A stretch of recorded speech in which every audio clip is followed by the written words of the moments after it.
तेज। ठीक है सर, हो गया।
फोटोग्राफी तो कर ले यार, हम रिकॉर्डिंग कर रहे हैं तो।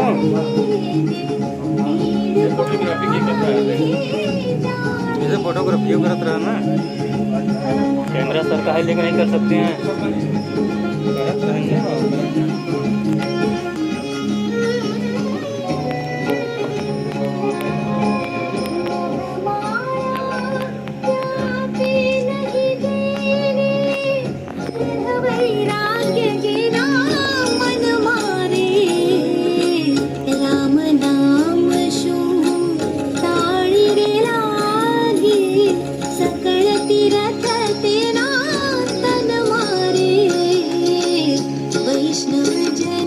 चढ़ा के आया तो फिर हमारा मोबाइल ले है रिकॉर्डिंग।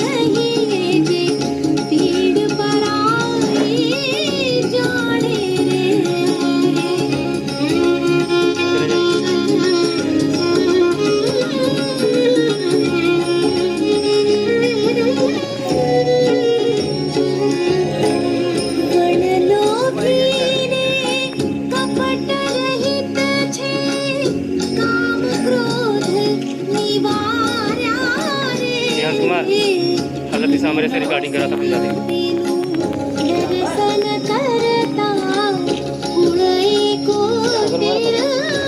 ज़्यादा मूवमेंट मत करें, ठीक है ना।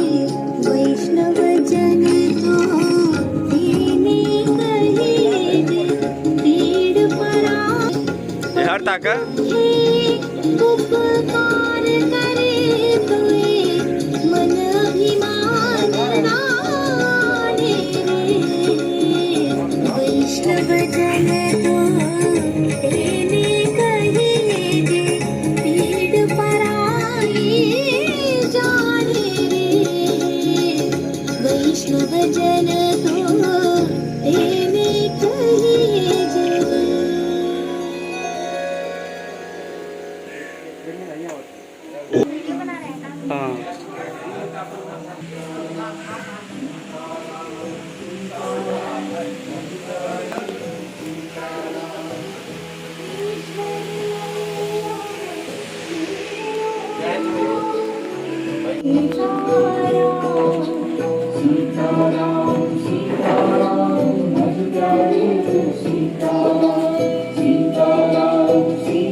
रिकॉर्डिंग हो रहा है। हेलो,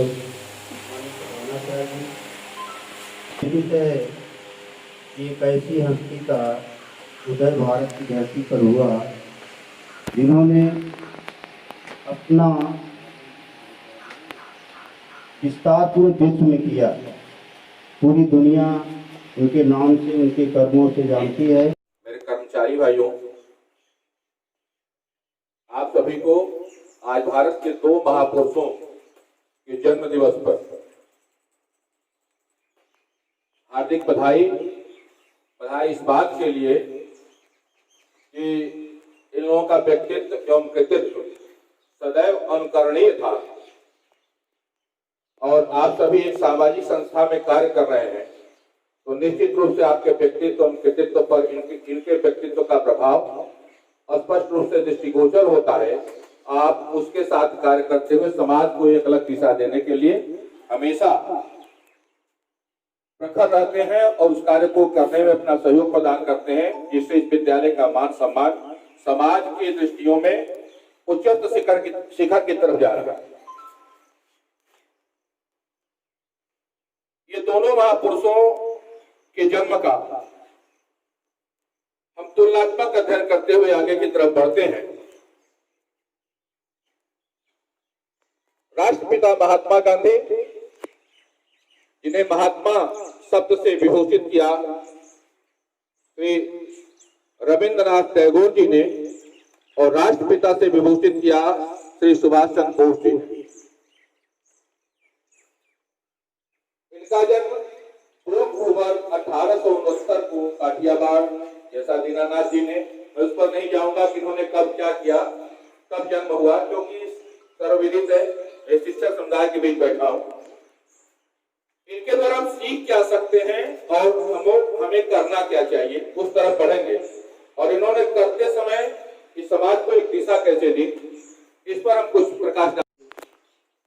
मैं कल अध्ययन कर रहा तो मैंने पाया कि इन्होंने भूमि पर, जमीन पर, भूमि में उंगलियों के द्वारा अध्ययन का कार्य प्रारंभ किया। बाद में पिताजी जब दीवान हो गए एक प्राइवेट संस्थान में, तो इन्हें लगा कुछ इनका स्तर ऊंचा हुआ, फिर पुस्तकों की व्यवस्था हुई, पढ़ने की व्यवस्था हुई, लेकिन पठन पाठन के प्रति इनकी रुचि बनी रही। औसत दर्जे के होते हुए भी कभी कभी ये होता है ना कि हमारे मन की भावना तो है कि हम बहुत कुछ कर सके, लेकिन औसत दर्जे के हैं, लेकिन मेहनत के बल पर हम उसे हासिल कर लेते हैं।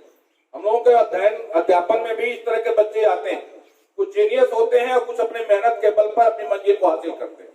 गांधी जी मेहनत के बल पर, इसीलिए उन्होंने कहा कि करो या मरो, किसी भी कार्य को पूर्ण करने के लिए कर्म को करना ही होगा।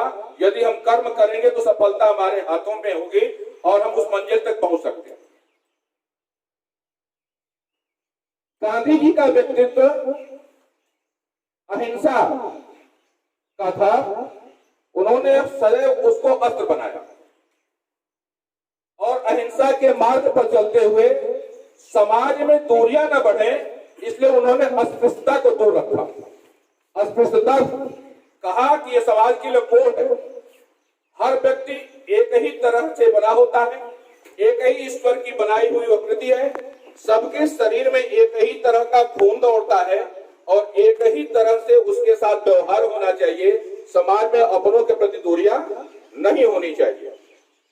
इन आधारों को लेकर के गांधी जी ने स्नेह और प्यार के साथ रहें, जीवों पर दया करो, जितने भी व्यसन है, शराब पीना, मांस खाना, इन सारी चीजों से दूर होकर के वैष्णव मत के अनुयायी थे। और उन्हें यह लगा कि समाज में जिस समय उनका जन्म हुआ था, जिस समय को वो लेकर के आगे की तरफ बढ़ रहे थे, शिक्षा के स्तर में भी उन्होंने देखा समाज में बहुत सारी बुराइयां। ये बुराइयां इस स्तर की हैं कि एकदम जड़ में जाकर के रंग भेद, इन्होंने देखा जब अफ्रीका गए थे तो रंग भेद इस तरह से कूट कूट करके भरा हुआ था। वहां पर गोरे और कालों के बीच का भेदभाव इतना प्रखर पर था कि गए तो थे अफ्रीका कुछ दिनों के लिए अब्दुल्ला की केस की पैरवी में, लेकिन वहां हर स्तर पर उन्हें इस बात के लिए लगा कि ये काली चमड़ी वाला इस देश में आकर के इस तरह का कार्य करता है, ये उसके लायक नहीं है। रेलवे वाला भी उदाहरण दीनानाथ जी ने दिया कि उचित टिकट होते हुए भी, एसी में यात्रा करते हुए भी उनसे ये कहा गया कि तुम इसमें कैसे करते, गोरों के लिए डब्बा है, इसमें काले कहां चले आए। और अंततः इनको जो है कहा कि मैंने इसका टिकट लिया है, मैं यहाँ पर हूँ, और उन्हें पेन से फेंक दिया जाता है। तब उन्हें लगा कि इसके प्रति मुझे कुछ करना चाहिए, और वह उनके मन मस्तिष्क में इस तरह से बैठा कि उन्होंने अफ्रीका में रहकर ही इस दूरी को अफ्रीका के लोगों को जागृत करते हुए, काले लोगों को जागृत करते हुए गोरों का विरोध चालू किया। और इस तरह से अफ्रीका के आंदोलन भारत आ जाते हैं। आने के बाद वकालत फिर शुरू करते हैं, फ्लॉप होते हैं। गुजरात में मुंबई आते हैं, वहां फ्लॉप होते हैं। पहले मुकदमे की पैरवी में जब बहस करने के लिए जज के सामने खड़े होते हैं, मुंह से वाणी तक नहीं निकलती है, और अंततः उनको, और वहां से वो जज के सामने से बाहर चले आते हैं और अपने वकील कहते हैं उसको, उन्होंने उसकी फीस वापस कर दी कि मैं तुम्हारे लिए कुछ कर नहीं पाया, इसलिए तुम अपनी फीस मुझसे ले लो। जब मैं कार्य करूंगा तो उसके बदले मेरी फीस चाहिए, जब मैं कुछ कर ही नहीं पाया तो मैं फीस को, ये ईमानदारी की एक मिसाल होगी। फिर सबने अवज्ञा आंदोलन, असहयोग आंदोलन द्वारा चला गया किसी मिशन को लेकर के, यह सबसे बड़ी दूरी की यात्रा रही। गांधी जी ने जब असहयोग आंदोलन चालू किया तो उन्होंने कहा कि हम सभी मिल करके अपने देश को स्वदेश, अपने राष्ट्र को जो है अपने कार्यों के द्वारा अपनी मंजिल की तरफ हासिल कराया। उन्हें विदेशी प्रधानों का त्याग कराया और चरखा काट करके सूत बनाने की दिशा में ले गए। मुझे पूरा याद है, मैं अपने ननिहाल आया करता था, और ननिहाल में मेरी एक मामी थी जो प्रभावित थी चरखा काटने से। जब खाना का पूरा काम कर लेती थी तो वो कम से कम कहती थी कि 3 घंटा मुझे चरखा काटना ही है और सूत बनाना ही।